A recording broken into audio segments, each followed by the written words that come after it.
Welcome to Introduction to Hypnosis. My name is Sean Gallagher. I am a board-certified hypnotist with the National Guild. I'm also the creator of the Childbirth Joy Prenatal Hypnosis series, and I do hypnofertility as well as general hypnosis.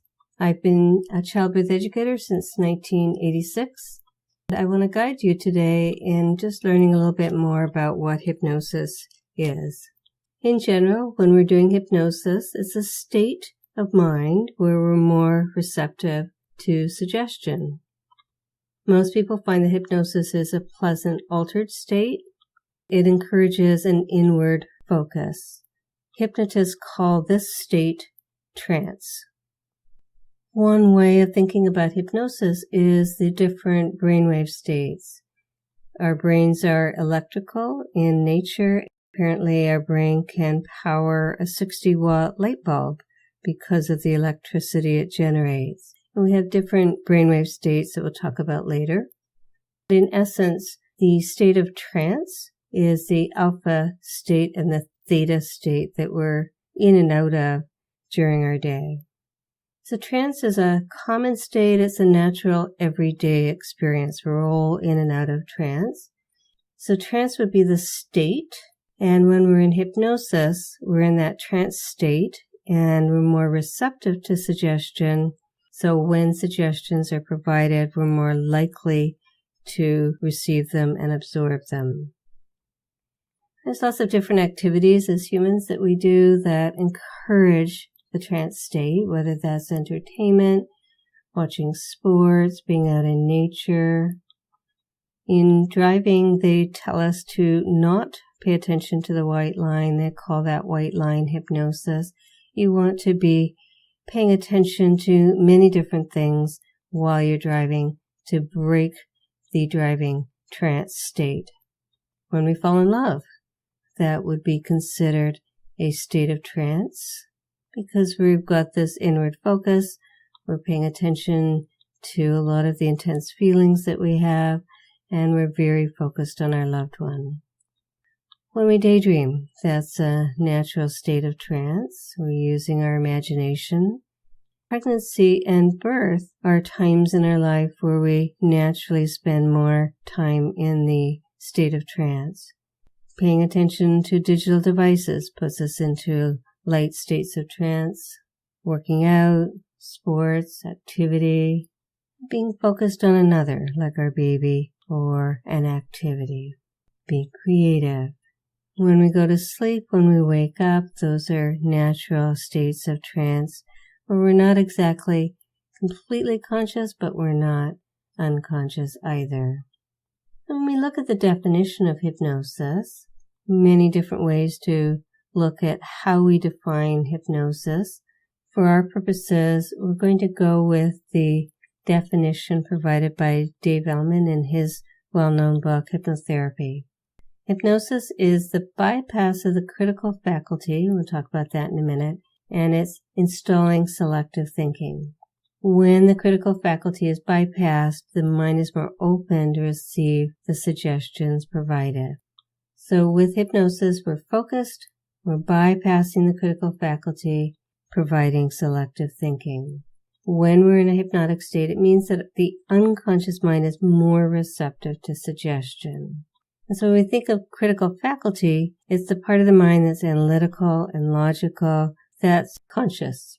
So with hypnosis, we're getting past that analytical, logical mind and into the unconscious mind. Again, hypnosis is a state of absorption and focus. So whether you're focused on a movie or a book or an activity or daydreaming or your internal thoughts or your imagination, that would be a hypnotic state. Hypnosis is not sleep. Sleep is its own particular state. Relaxation is not required for hypnosis to be effective. People can be in quite focused states and not relaxed. And in that focused state, they can be very receptive to suggestion. Examples would be if somebody is in pain, that person is focused probably not relaxed, but in that focused state, that person is open to receiving the suggestions provided. Hypnosis is not mind control, and in fact, learning self-hypnosis can help you gain greater control of your mind. When we're in a hypnotic trance, we're not unconscious. You can go very deep and be unaware of what's going on around you, but most people don't necessarily go that deep, and they retain a consciousness of what's being said and what's going on around them. Typically, they're just less aware of what's going on around. We all go in and out of trance states every single day, and we are all capable of being hypnotized. One way to think about hypnosis is we have a number of different models, and they're just models, but it's a way to think about hypnosis that maybe make sense to you. We've got 3 different models that you could choose from: the iceberg model, private club model, and computer model. With the iceberg, the idea is that the conscious mind is the top 5 to 10% of our awareness. The unconscious, subconscious, inner mind is the bottom 90 to 95% of our awareness. With the private club model, the idea is that your unconscious mind is the private club. All of the ideas that want to get into your club are lined up outside, and security has a list of who's allowed in. With hypnosis, security goes on a break, and then the door is more open for the ideas to get in. With the computer model, the idea that there's a firewall that is the critical faculty, and when the firewall goes down, then there's greater access into the lines of code and the programs that are operating in the computer. And as we think about how hypnosis is used by different institutions, whether or not the institution is formally aware of hypnotic states, they have usually a good understanding of how the human mind works. Corporations selling products to you, they get you into a trance state and then they give you the suggestion to buy their product. The governments, education, religions, military, they all want access to your inner mind so that they can get you to think the way they want you to think and to act the way they want you to act. So you can protect yourself by ensuring that your inner mind has layers and levels of security and only accepts those commands that you provide it. So you can use your self-hypnosis to give yourself a suggestion to only accept those suggestions and commands that you've approved of consciously. That's one way around it. Once you get a better understanding of what the hypnosis state is and how it feels for you, you can start to recognize when you're in that state and then be able to direct your mind whether or not to accept the particular suggestions that are being provided. With self-hypnosis, you have greater control of what gets past security into your mind. You can then start making changes to the unconscious mind because there may be some old programs that no longer serve you. You want to update them. You want to add new ideas. So whether that's about a financial mindset, whether that's about relationships, your nutrition, your exercise programs. Many of us have ways of behavior that no longer serve us, and then we want to make changes to that. One of the fastest, easiest ways to do that is with hypnosis. As we come back to that concept of the brainwave state, we're in a delta brainwave state from prior to birth to roughly about age 7. Theta is the dominant state from about 7 years old into the teen years, the alpha brainwave state in our teen years, and then we're spending most of our time in the beta brainwave state as adults. In delta, we're highly hypnotized. As we move through the different brainwave states into beta, we're less and less hypnotizable, but we're still capable in the beta state of dipping into alpha or theta frequently throughout our day. We're more receptive to suggestion when we're younger. We tend to be in a constant state of downloading, just taking in and learning when we're very little. When we're little and we're constantly in a state of downloading, we're not analyzing what we're downloading. We just take that in. Later, as a teen or as an adult, you may find that what you downloaded when you were younger serves you really, really well. You may find that it's not serving you anymore, and you want to make some changes to that. For example, a small child may, for some reason, believe I am no longer worthy and deserving. That belief can continue into the adult years as a program in the mind, and that's more easily changed with hypnosis.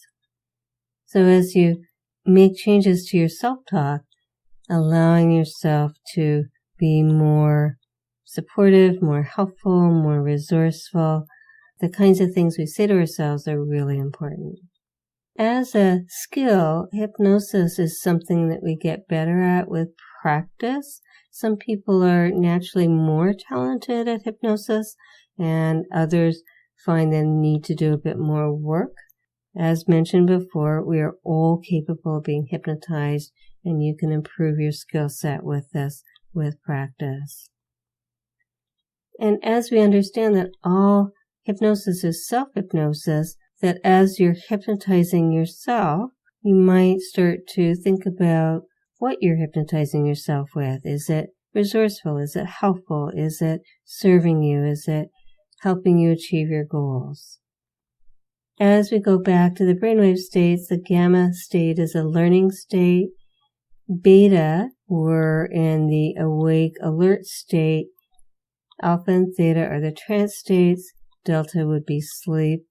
So when we wake up, we're moving from the sleep state through the trance states of alpha and theta. As we go to sleep, we're moving through those trance states again. So one easy way to hypnotize yourself is as you're drifting off to sleep and as you're waking up in the morning, giving yourself the positive suggestions you would like for you. As we're going to sleep and waking up, we're more receptive to suggestions, so these are great times to give yourself the suggestions you would like. Times where we're more likely to move into a trance state are times when somebody is in a position of authority. So whether that's a healthcare provider, like a physician, whether it's an employer, whether it's a family member, we tend to give over our critical faculty to that person and tend to be more open to taking in what that person says. Childbirth is a unique experience where we have very high levels of a hormone called oxytocin.